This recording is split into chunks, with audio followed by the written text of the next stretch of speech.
Medina Monera का एक छोटा सा गांव था। वहां एक गरीब किसान जीद रहता था।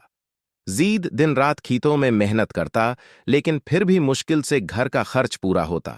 एक दिन जीद मस्जिद नबवी में बैठा था कि रसूल अकरम ने फरमाया, जो शख्स अल्लाह की राह में खर्च करेगा, अल्लाह उसके माल में बरकत देगा और उसका इज्र कई गुना बढ़ा देगा।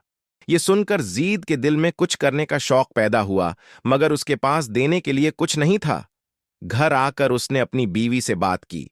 बीवी ने कहा, हमारे पास बस यही एक खजूर है, उसे अल्लाह की राह में दे दो, शायद यही कबूल हो जाए। जीद ने वो खजूर मस्जिद में जाकर सदका कर दी। लोग हंसने लगे, ये एक खजूर का सदका किया करेगा। लेकिन रसूलुल्लाह ने फरमाया, ये खजूर अल्लाह के यहां पहाड़ के बराबर हो जाएगी। कुछ दिन बाद बारिश हुई, जीद के खेत सरसब्ज हो गए और खजूर के दरख्तों ने खूब फल दिया। जीद सबसे ज्यादा खुशहाल किसान बन गया। वो समझ गया कि जो अल्लाह के लिए दिया जाए वो कभी जाया नहीं होता।